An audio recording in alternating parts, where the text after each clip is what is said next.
the timing couldn't be better in terms of the kind of crisis situation really that we're at. So in moments of crisis like this, for those in the room, then the next thing we'll do is go around and introduce ourselves. You know, for journalists, diplomats, and for us academics, it's so important to take a step back and also look at facts in a rigorous way that academics and economists like Dr. Kim do. So you have his bio.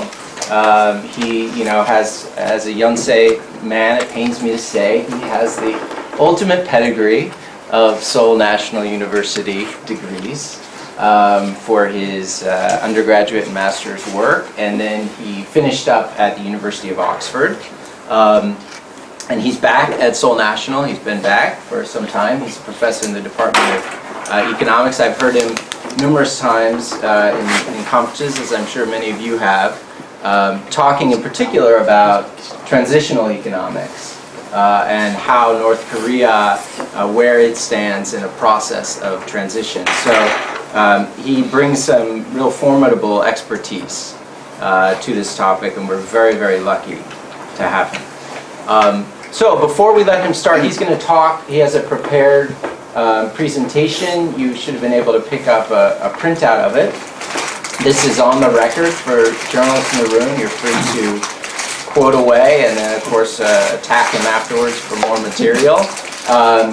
We'll give him about 30 to 40 minutes, and then we'll open it up to Q&A. But before we let Dr. Kim begin, let's quickly go around the room and introduce ourselves. Again, I'm not Moon Jung-in.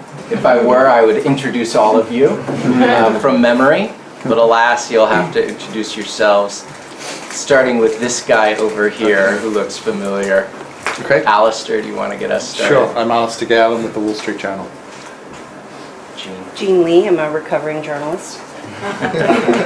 Dylan Davis of the Asia Foundation. Chris Green, Daily NK and Leiden University. Anna Rippel, Friedrich Naumann Foundation for Freedom. Sam Keeley, Australian Embassy. Melissa Zell, Embassy of Finland. Julie, I work for the Korea Herald. Suyeon Bae, Australian Embassy. Federico Jardes from Radio France. Peter Kim from Daily NK. University Turingen, law professor in Harvard School. Yetish Martins from the EU delegation in Seoul. Sophia Ligren from the Norwegian Embassy. Jon Werner Hekman, Norwegian Embassy. Taking from the Korea Times. Stephanie Studer of The Economist. Okay, keep going from back here. Hamgi Kim from Institute for Biogeography. Dara Shea from the Science Institute. Yeon from the United Nations. 조승욱 from 동아일보.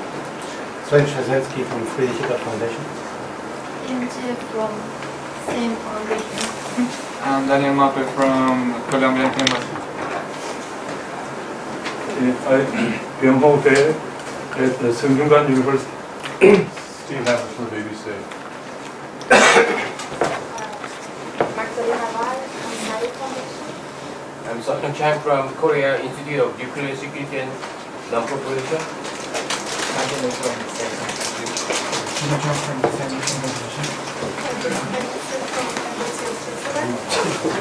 organization. Leonie Linke from Friedrich Naumann Foundation in Sweden. Byung from Seoul National University. Our intern. Oh, the interns have to introduce themselves. I'm an intern of this foundation. Natalie Grant, I'm a fellow of this foundation. Okay, so as usual, we have a wonderful group, and please prepare your questions. There should be ample time for people to ask their questions. So without further ado, Dr.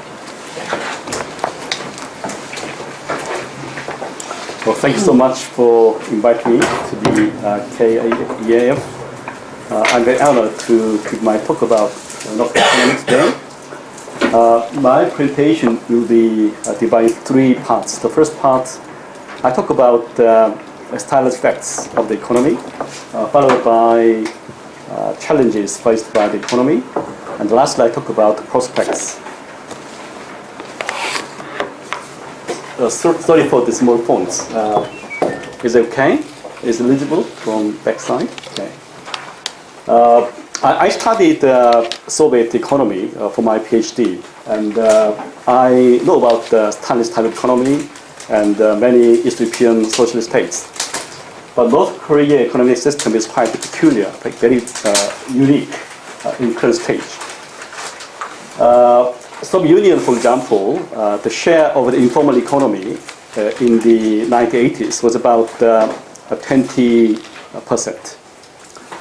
But North Korea actually is much, much higher. I'll talk about this informal economy later.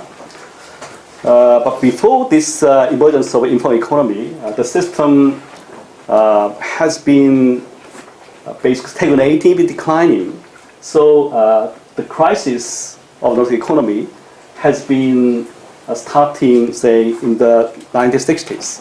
So I estimated the growth rates of the economy from 1954, just after the Korean War, up to 2014. And I found that the South Korea surpassed GDP per capita in the late 1960s. But that is contrary to common belief in South Korea. People say South Korean income per capita surpassed North Korea's in the late 1970s. But that was not correct, I think, because the previous estimates just accepted North Korean official statistics. But we know that social statistics exaggerate their actual performance. So discounting this kind of hidden inflation, I found that North Korea's economic crisis even started in 1960s and 70s. And you know about the Arduous March, which took place in the mid and late 1990s. Currently, it performs a bit better. Average growth rate from 2011 to 2014 is about 1.1%, according to Bank of Korea's estimates. And my estimate is a bit higher, 2.3%. The differences between these two estimates are basically methodology. Bank of Korea applies South Korea's value-added ratio in the SMA system. But my estimate is just a very simplified version of the Bank of Korea's. I just take the volume, growth of volumes of manufacturing sector and agriculture production. And so I basically, therefore, disregard the effects of this application of South Korea's value-added ratio to North Korea's data. However, GDP level is still 8 to 87% compared to 1989. So let me show the graph. Yeah.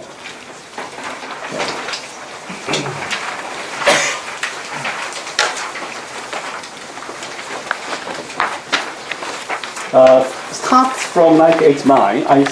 Here is the trend of GDP, with its basis is 1989. So look at this trend. This is Bank of Korea's estimate. In 1997, it was about 60% compared to 100%. But now it has been increasing, and now it's about 87%. This one, Bank of Korea estimate. My one is a bit lower. Okay. Still, North Korea's income is about 80%, okay, compared to 1989. Okay. Then the question is, what is the level of income per capita?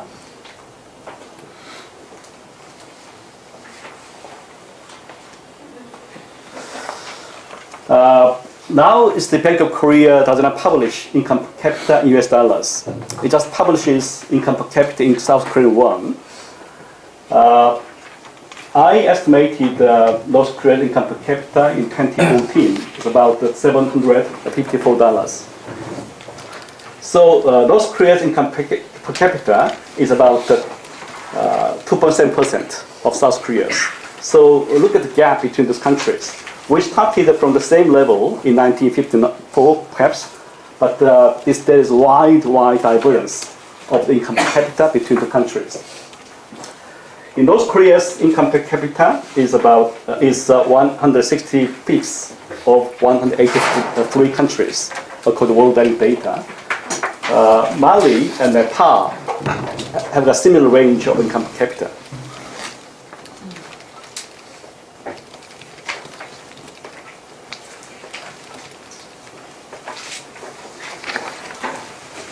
Sorry for this.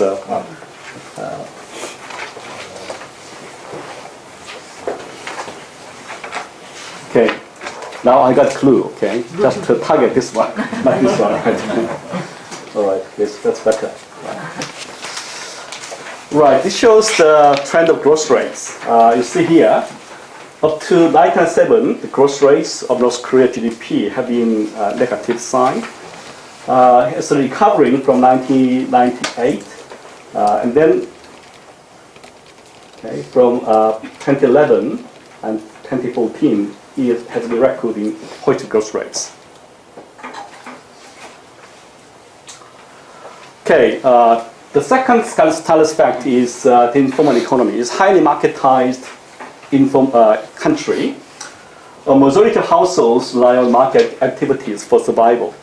For example, a four-family household in North Korea spends about 500,000 North Korean won, but official income is about 300,000 or 6,000 North Korean won. So there is a wide gap between the expenditure and official salary.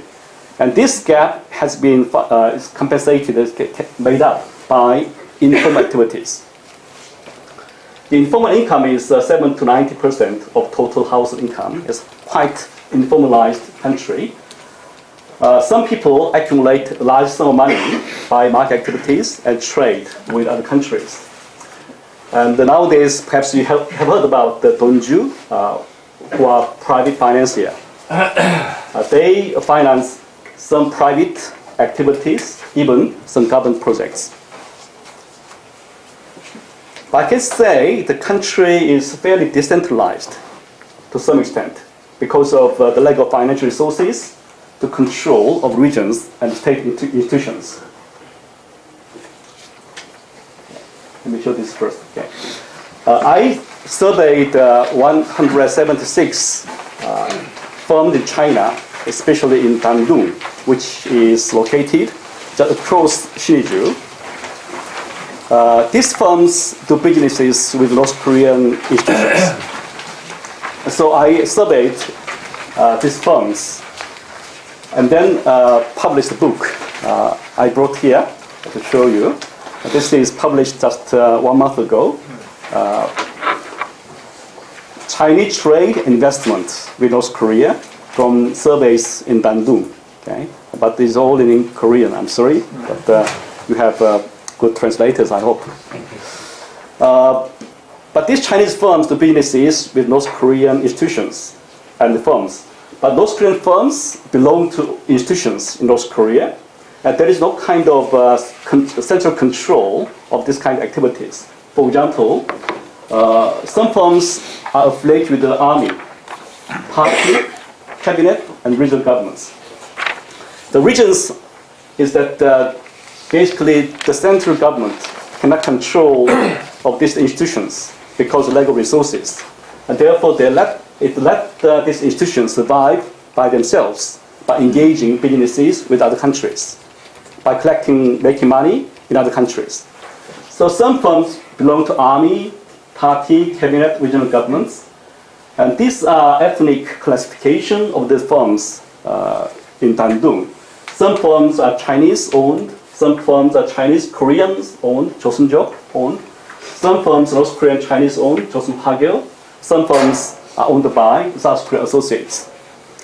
So you see here, this is a symptom of decentralization because lack of resources held by central government.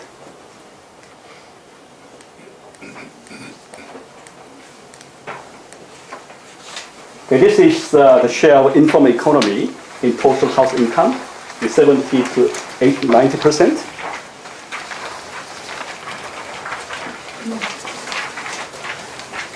Virtually, most of households have some activities in the informal economy. Some people feed cattle, some people cultivate private lots, but most of them trade something in the markets.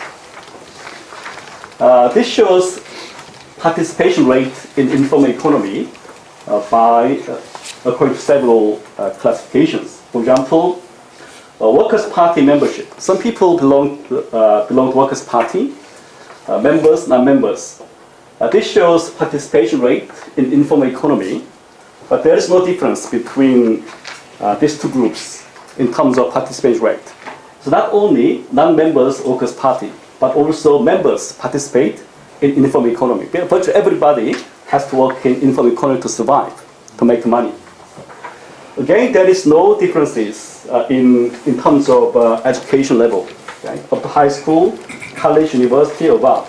Okay? But there is no difference in terms of p-value. So activities in informal economy are quite widespread. Virtually everybody participates in informal economy for survival, for making money.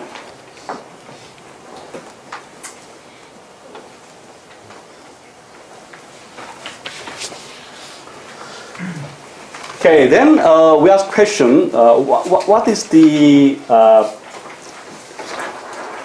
food rationing system? What happened? Is it still robust? Still given to most households? But it broke down. I surveyed those refugees living in South Korea. The number is about 1,400. Okay, so it's a lot. Then I found that about 24% of these refugees obtain food from official channel, which includes food rationing and buying from state retail shops. But the majority is purchasing from markets. About 60% of their obtaining food is from markets. So markets are stronger or larger than official channel in terms of obtaining food. By the way, if you look at the FAO survey report, they say that each individual household, each individual in a household receives about 400 grams of food every day. But that is not true because they have small notes there. They said, when they asked about how much they obtain food from markets, those households felt uncomfortable to say. Okay. But this about 1/4 of this food is obtained from official, but the others are larger. For example, purchasing from markets. That means a lot of food which is supposed to be given through food rationing was leaked, was stolen, and sold out in markets. So this is quite corrupt country in terms of this bribe taking, receiving. It's about 10% of household expenditure is on bribe. Okay. So if a typical Korean spends about 500,000 those kind of won, 50,000 is spent on bribe. So it's quite large. Okay. The corruption. Just give some kind of example. In Gorbachev period in Soviet Union, the share of bribe in GDP was about 2.7%, but North Korea's is about 6 to 7%.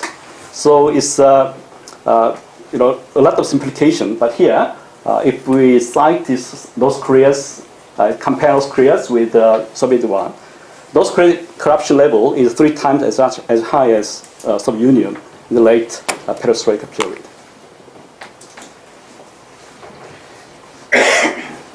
Again, this shows that the planning system virtually broke down. Informal labor markets, informal input markets, informal out markets are quite large. Okay?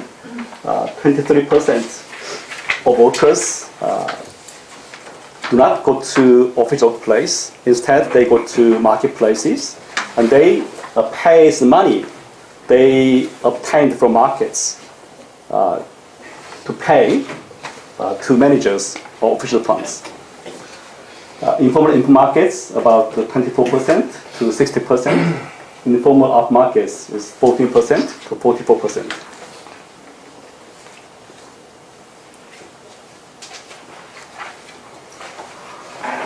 Okay, the last silent fact is openness of the economy. some people believe North Korea is a closed economy, but that's not true. It's quite open economy in terms of the share of trade in GDP. I estimate it's about 50% GDP, okay? Which is similar to that of OECD average. The amount of North Korea external trade, including the two Koreas trade, in 2014 is about $10 billion US. But I estimated North Korea income per capita was about $750 US. That means North Korea GDP in 2014 is about $19 billion US. That means the share trade in GDP is 53%, which is similar to that in OECD countries. Of course, my estimate may be incorrect, may be biased, okay? About biased, not biased, okay? GDP figure, okay, have a lot of biases. If we believe Bank of Korea's estimate of those GDP, applying South Korea's exchange rate between South Korean won and US dollars, it's about trade share is about 30%. Okay? So we can say it's about 30-60%. I think these trade statistics may bias downward because a lot of shuttle trade, all the reported shuttle trade take place between China and North Korea. Therefore, the trade statistics may be downward biased by about, say, 50% or more than that. Okay. Some people in China say shuttle trade is larger than official trade. Who can verify? It's very difficult to verify. We can say a lot of trade takes place. And some people, when they cross the border from China to North Korea, they buy a lot of consumer goods. But this quantity may exceed the ceiling. Okay? It's dictated by the law. But they pay bribes to customs. Okay? They allowed to bring, okay? Say 3 times as much as the consumer goods they are entitled to bring. Okay? So official statistics, okay, underestimate the true volume of trade between China and North Korea. And most of trade is conducted with China, 70 to 80% in recent years. This is quite interesting figure. See here, this is trade, trend of trade, okay, including South North Korea trade. See here, 1990 was about 400 million okay, US dollars. This is the sum of export import. Okay? This is import export. But from say mid 2000, okay, it just increased dramatically. Okay? In this way, and now it's about 10 billion US dollars. And this here is much.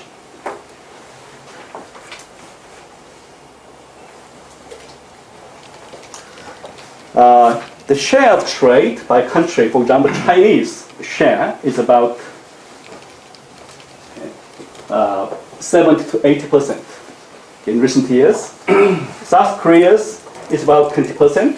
It used to be about 30% and 30 to 40% in 2007. But we applied sanction against North Korea in 2010. Okay? That is 524 sanction. Afterwards, trade with South Korea declined, and most trade is explained by Kaesong Industrial Complex. It's closed temporarily here in this year, but reopened, and then now South Korea's share is about 22%.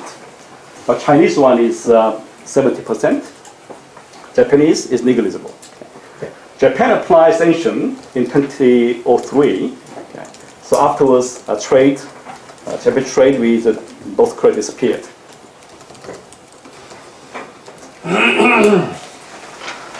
Okay, the second big question is, why has North Korean economy been growing?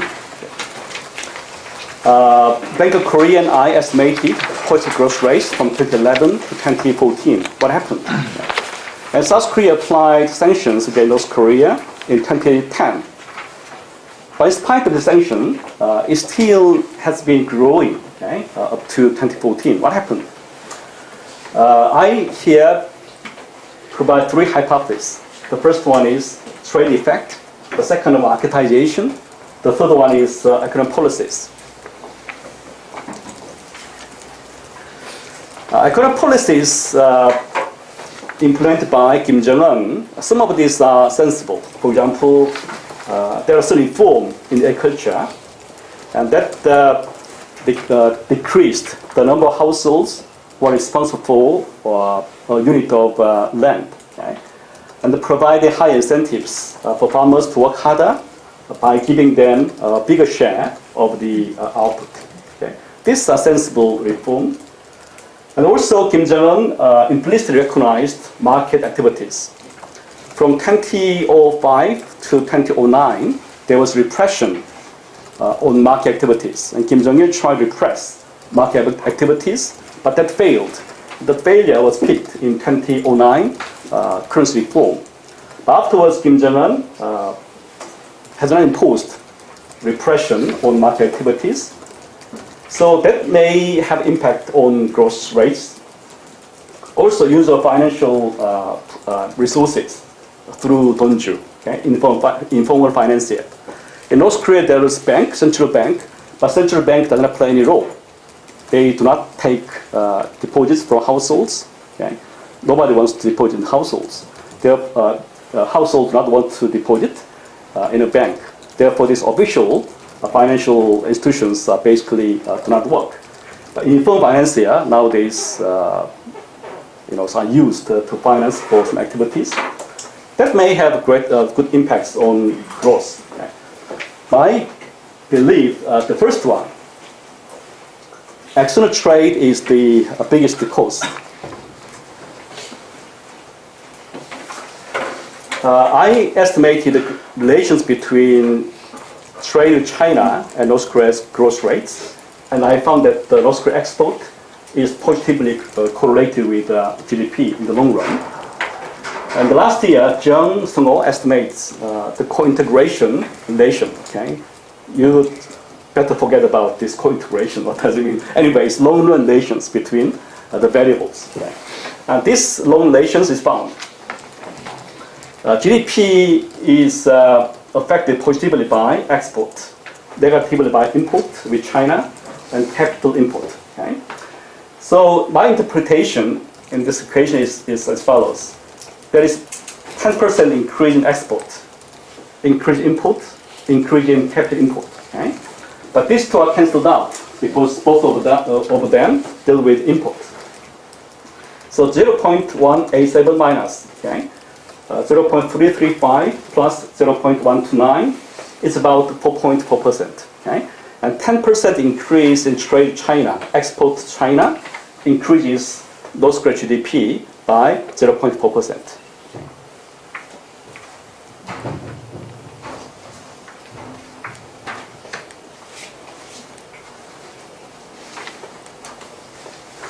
Okay, so if I apply this estimate into real picture, North Korea export to China increased from 1.19 billion US dollars in 2010 to 0.84 billion US dollars in 2014.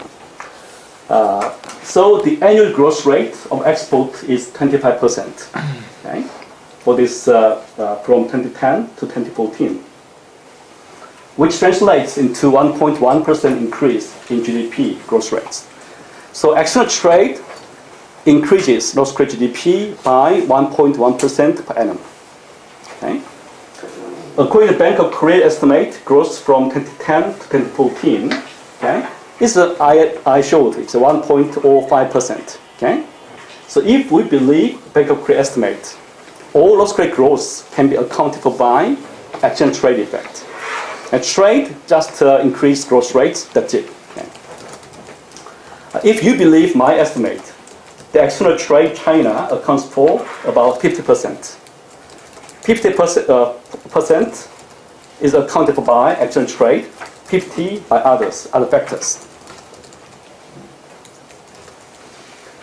So I believe my estimate, therefore, the remaining half of the growth rate is by marketization and some policy effect. Informal economy at the external margin, the share of informal economy in household income may be stable, but I found that it's deepening activities. For example, some primitive form, although it's primitive form, some firms employ more number of people working in informal economy. More manufacturing activities take place rather than service sector. Therefore, this deepening informal economy may have impact on North Korean GDP. There is a kind of circumstantial evidence according to SNU Institute called IPUS. The number of hiring people for informal activities has increased from 2012 to 2014. What we do here is we survey refugees from North Korea arrived just a year ago. And then we ask about their recent experiences while they were in North Korea. Okay?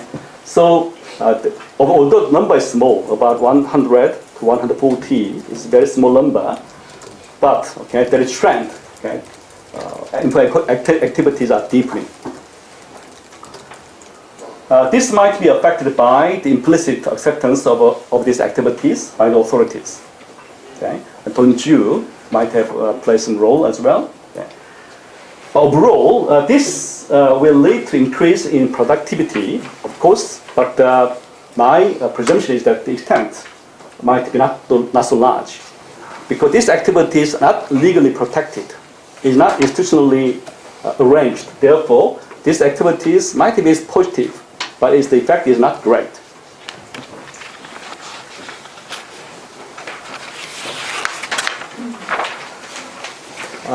The last factor can be explained by agricultural reform.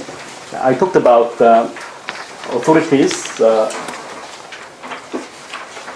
allowed a small number of households, 3 to 4 households, cultivating a given plot.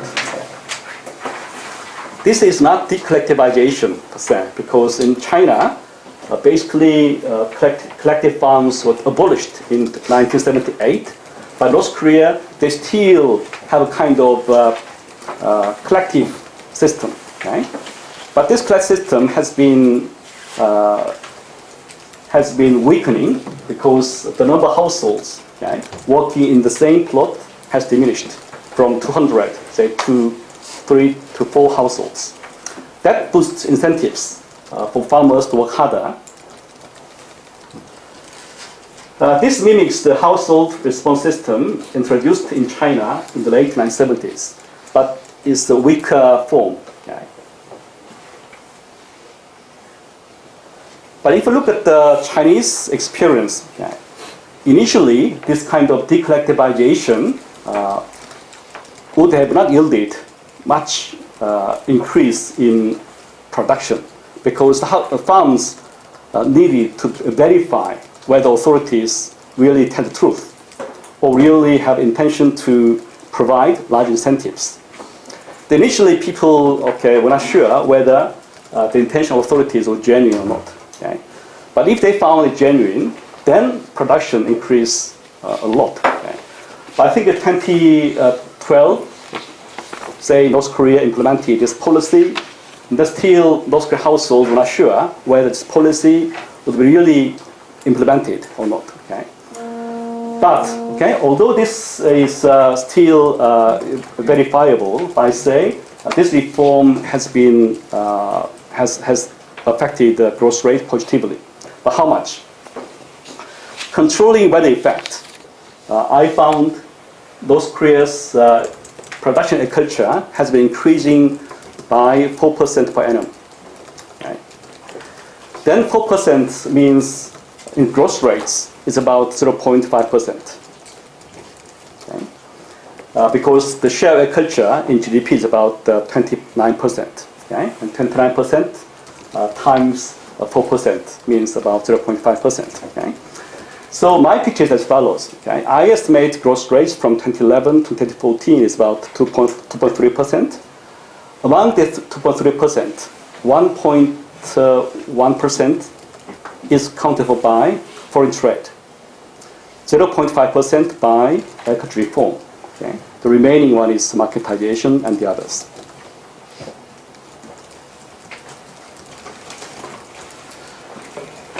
So up to 2014, North Korea has been quite okay because exchange rate between North Korean won and dollar, yuan, are quite stable. And the price of rice is also quite stable.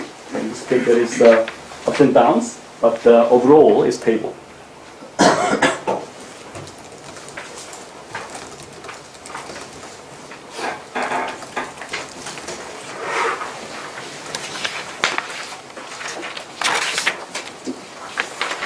Okay, this shows the trend of agricultural production. You see here, from 2011 to 2014 has been increasing. Okay? The food balance has improved.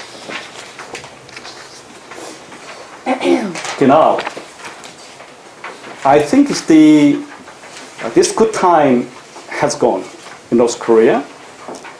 Now North Korea faces big challenges. There are three big challenges.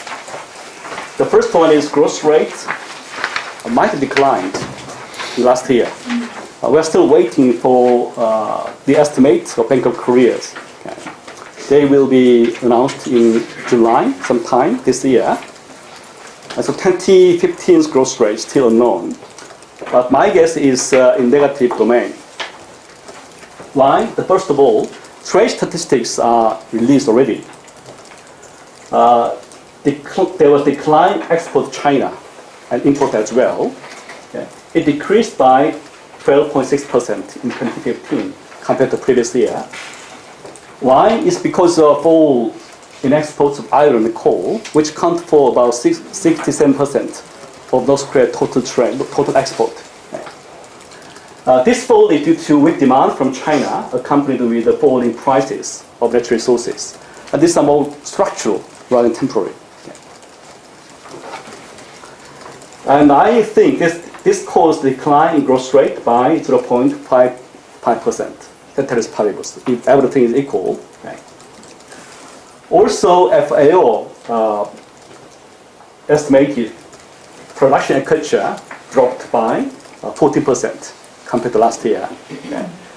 That will cause decline growth rates by 0.42%.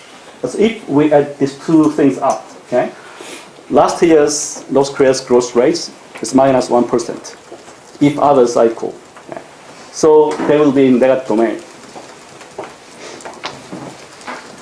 The second challenge is hard currency revenue. Might decline as well.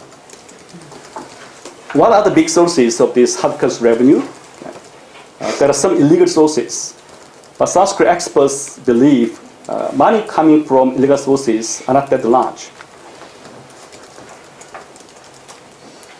The biggest portion of this hard currency revenue, I think, comes from foreign trade. Also, this book shows, okay, we asked how much extra money you have to pay to the businesses with North Korea. Okay? So in that way, we indirectly asked, okay, extra money. We didn't ask how much you bribe. Okay? Extra money. Okay? Very ambiguous, okay, way of asking about bribe. Okay? It's every 7%. What they do, Chinese do, is that when they import North Korea's commodities, okay, they pay lower price lower than world price, okay, and then the gap between world price and actual price, okay, some part of this gap is given as kickback to North Korea. It's 7%. So if North Korea and China trade each other, say some year, okay, $6 billion, $6 billion multiplied by 0.7%, which about how much? Okay, it's about 3 or 4 times as much in Kaesong. Okay, the wages paid to Kaesong industry complex. Okay. That I think is one of the biggest sources. The royalty fund from dispatched workers is also a big source of hard currency revenue. South Korean institutions estimate about 70,000 North Korean workers work in other countries, including China, Russia, some Middle East countries. Okay. There are various estimates. Okay. It's about 0.3 billion US dollars or 0.4 billion US dollars. Okay. It's a very wide range of estimates. Okay. Overall, this money coming from dispatched workers, okay, is higher than wages paid to workers in Kaesong complex. The close of Kaesong in this complex will be another blow to the North Korean authorities, unless China acts as mitigating factor. Okay. Some Chinese firms employ North Korean workers in cities like Dandong. They pay a bit higher wages than workers in Kaesong complex because they work in China. And these workers in China also, their money they do not accept that receive their money directly. Okay? This money goes to local authorities. And then some money was taken away and the remaining money was given. If China, say, increases workers from North Korea, okay, working in China, okay, then the closure of this complex will be, okay, the effect is mitigated by the Chinese absorption of these workers. If there is higher demand for clothes, okay, from China and other countries, then these Kaesong complex workers can work inside North Korea, okay? But they can work still, okay? Because there are large demand from other countries, and this clothing can be outsourced to North Korea workers in North Korea, okay? And so we close Kaesong complex, but that does not necessarily mean, okay, the hardcore revenue will decline because of that. There may be other sort of spill effect. Okay, so we have to watch, okay, what happens. Challenge 3 is lack of understanding of the market economy and willingness to reform. I think this is the fundamental problems. My observation is that the leader, okay, does not want to make transition to market economy. Okay. He had tried several things, but in my judgment, these reforms are quite marginal. Okay. There's kind of some reforms, although they're positive, but overall, that does not cross river. It's still in the territory of socialist system, not crossing the river. Okay. Also, I think the leader and people there, okay, do not have a clear understanding of the growth mechanism. For example, the leader emphasizes technology. Okay, we need good technology. Okay, but given North Korea's stage of development, what they need is not technology. Okay, what they need is the use of cheap labor force to produce, okay, exportable goods. Construction projects.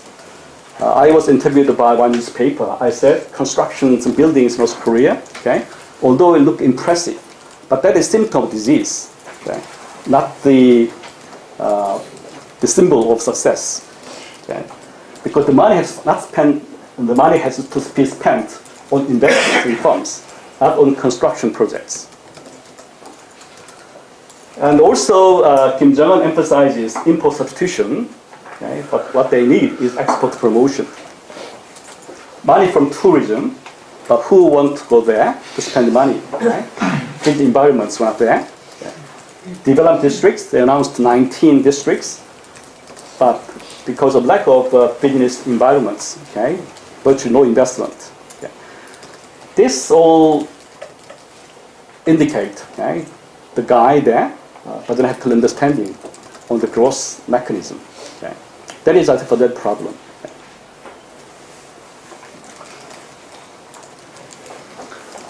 Okay.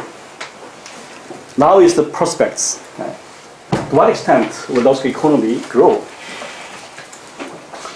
Of course, the best scenario is a combination of transition to market economy and integration with South Korea. That is best possible scenario. Okay? South Koreans believe snow is good sign. Okay? I hope for the best scenario. Okay? Transition plus integration. Although we feel it's becoming more distant, but we hope for the best. The worst one is reverse to socialism and no integration in South Korea. That is the worst one. Okay? Here I provide four scenarios. The best one is transition and integration. The worst one is reverse to socialism and no integration.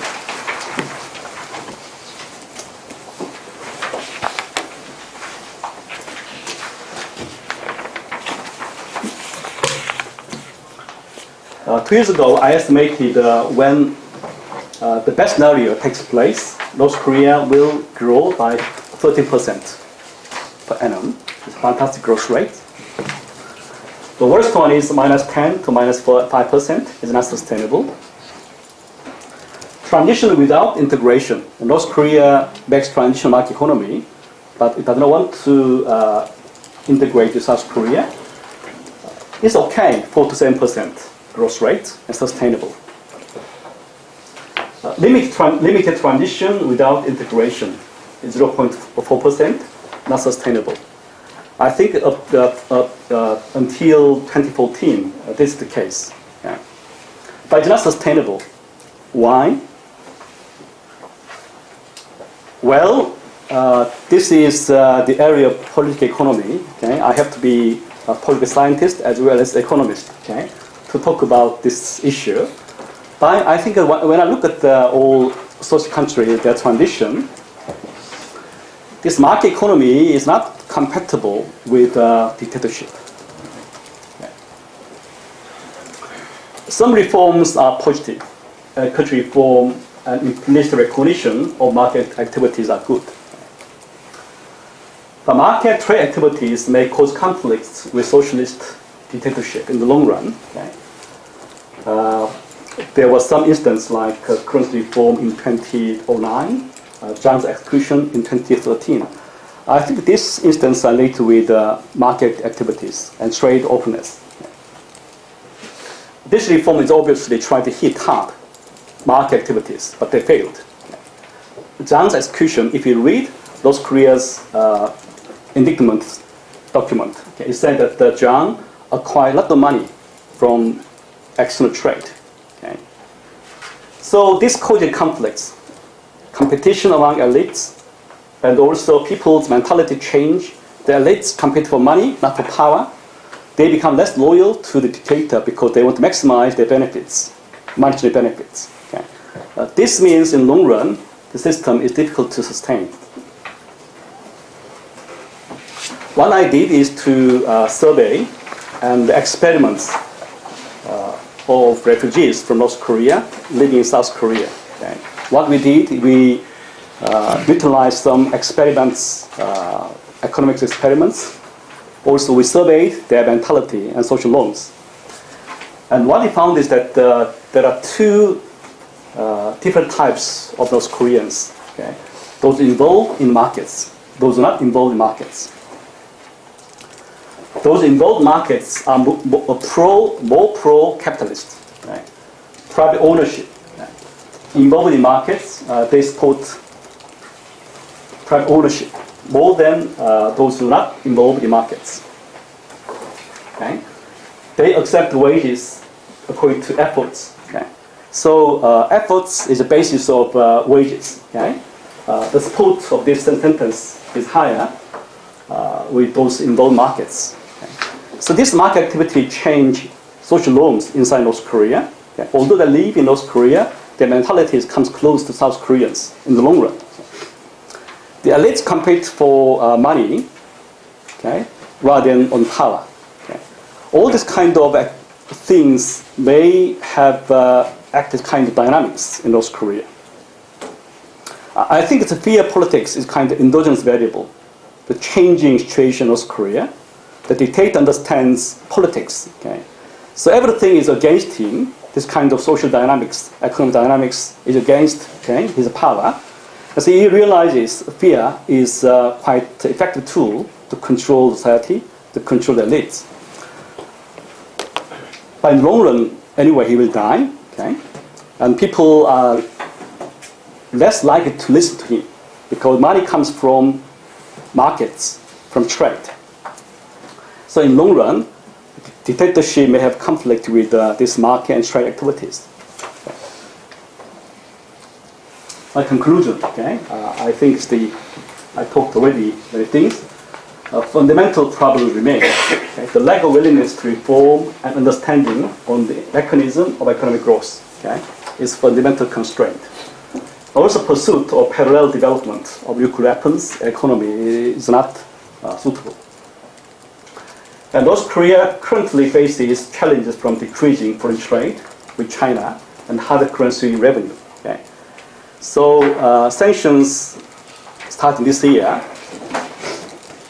I think it's likely to have bigger impacts on North Korea than 424 measures.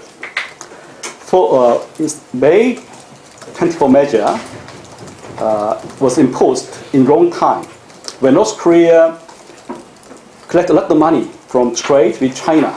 That was imposed. So that effect, sanction effect, was negligible because North Korea made more money from China. But this time, foreign currency revenue declines. Also, trade China declines. Then sanction imposed. Sanction will have big impacts on North Korea if it imposes in the right way. In the long run, market and trade activities are likely to cause conflicts with Kim Jong-un's dictatorship. Thank you so much.